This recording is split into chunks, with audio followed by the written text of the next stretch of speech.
The Arlington Police Department had been buzzing with the usual noise of daily operations, but today, something felt off. A chill in the air, a hint of something darker lurking in the shadows. At the center of it all stood FBI Director Sarah Carter, a woman who had spent her career navigating the complex world of national security. Little did she know, this meeting would set the stage for a battle that would shake the very foundations of law enforcement. Sarah had been called in to discuss an ongoing operation with the local police, but what was supposed to be a routine exchange of information turned into something much more dangerous. Officer Brad Matthews, a seasoned cop with a reputation for being tough, had always been a bit too opinionated for Sarah's taste. But this time, his arrogance and hostility were palpable. Something was different. Sarah stepped into the conference room, greeted by the usual stoic silence. She had been in enough of these meetings to know the drill. Professional, to the point, no nonsense. But as she took her seat, she could feel the tension in the air, and Matthews was sitting across from her, staring at her with a cold, disdainful gaze. The room was quiet, except for the soft hum of the fluorescent lights above. Matthews stood by the window, arms crossed, as Sarah began to brief him on the ongoing case. "We're working on a joint operation to dismantle a network that's been operating in this area for months," she said, her tone calm but firm. "The FBI will need your full cooperation, Officer Matthews." Matthews didn't respond immediately. Instead, he turned slowly, a smug look on his face. "I've been dealing with the FBI for years, Carter," he said, his voice laced with bitterness. "We don't need your help. We can handle things on our own. You're just here to make yourselves feel important." Sarah felt a twinge of irritation, but she kept her composure. She was used to dealing with officers who didn't understand the bigger picture. "This isn't about us feeling important," she said, leaning forward slightly. "It's about making sure we get the job done. We're trying to stop a serious crime syndicate from harming people in this town." Matthews chuckled, shaking his head. "You don't get it, do you? The FBI has no place in this town. You come in here, act like you know everything, and push us aside. Well, I've had enough."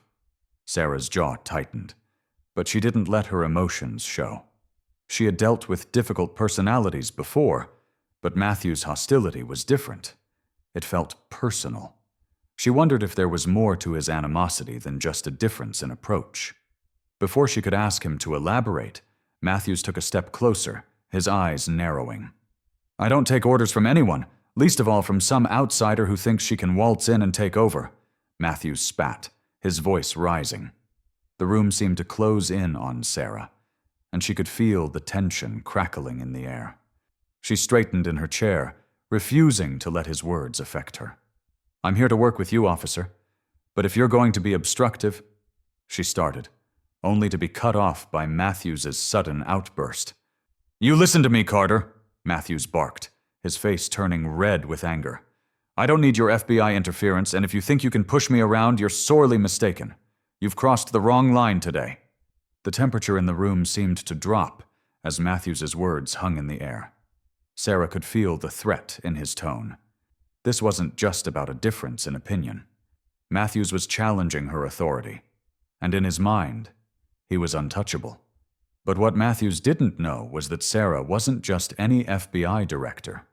She wasn't someone who would back down in the face of intimidation. She had been through much worse, and she wasn't about to let a disgruntled cop push her around. As Matthews continued to rant, Sarah's mind began to sharpen. The man in front of her wasn't just angry, he was dangerous. But what Sarah didn't expect was how quickly things would spiral out of control, leading to a revelation that would change everything. Officer Brad Matthews stood with clenched fists, pacing in front of Sarah Carter like a predator sizing up his prey. His words were no longer subtle jabs or professional disagreements. They were open threats laced with racism and resentment.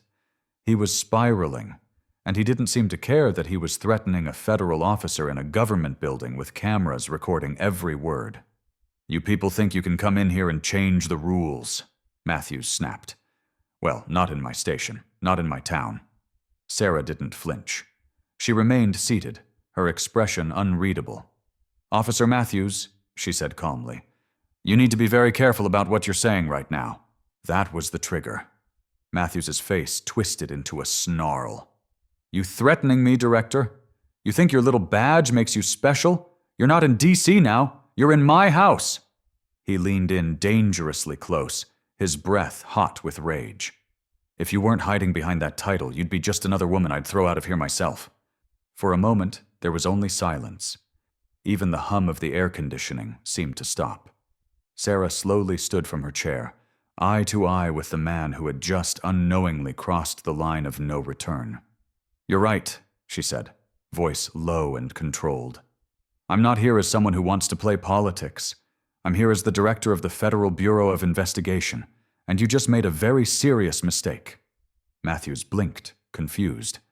His smirk faltered. What are you talking about? Before Sarah could respond, the conference room door opened quietly, and in walked two men in suits, followed by a tall woman wearing a federal badge clipped to her belt. Matthews turned toward them, surprised, but not yet concerned. Director Carter, the woman said respectfully.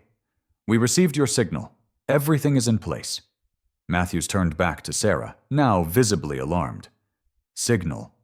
Sarah calmly reached into her coat pocket and retrieved a slim black device no larger than a car key.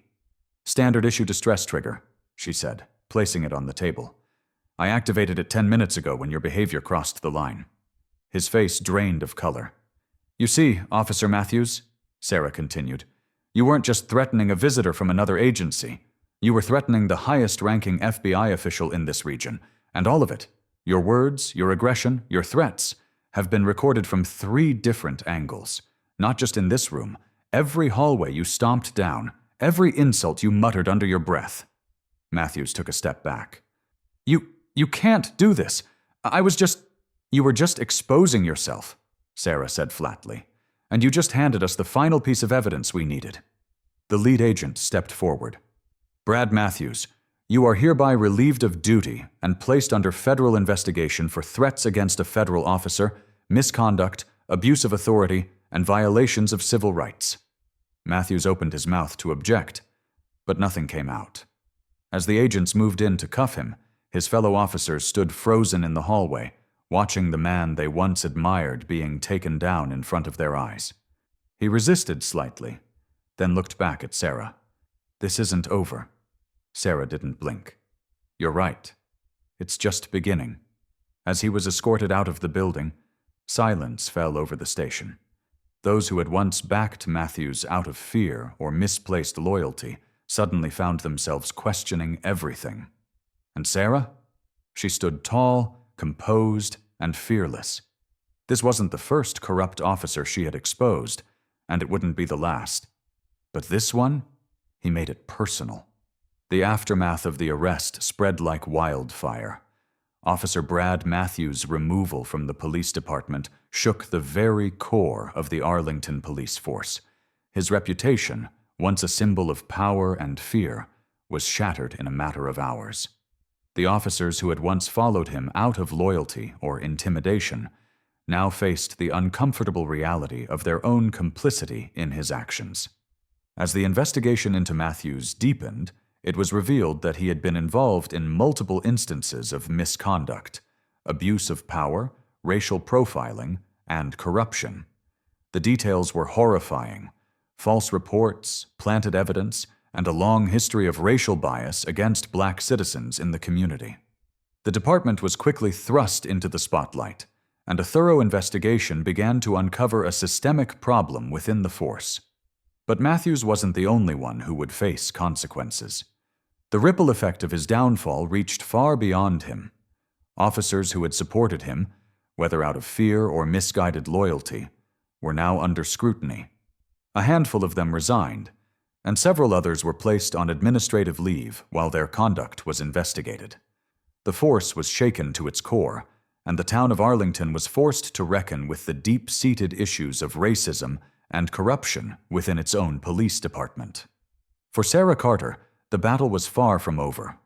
The arrest of Matthews was just one small victory in a much larger war against institutional corruption. The FBI was now tasked with overseeing the internal investigation and ensuring that the officers involved were held accountable for their actions. Sarah knew that this was only the beginning of the difficult journey ahead. As Sarah stood in her office later that day, looking out over the city, she couldn't help but feel a mixture of pride and sadness. The truth had come to light. But at what cost? A man's career was destroyed, and the town of Arlington had lost its trust in the very officers meant to protect them. But Sarah knew that sometimes it was the painful truths that were the most necessary to reveal.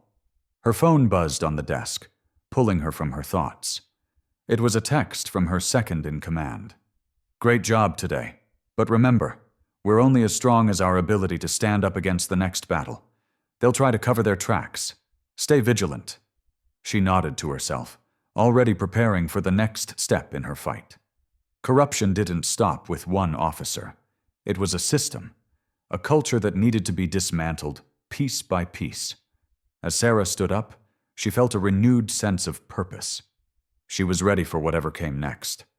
The fight for justice wasn't over, far from it. And the truth, as always, would be the weapon that led the way. What do you think about Sarah's decision to expose Matthews and the police department's corruption?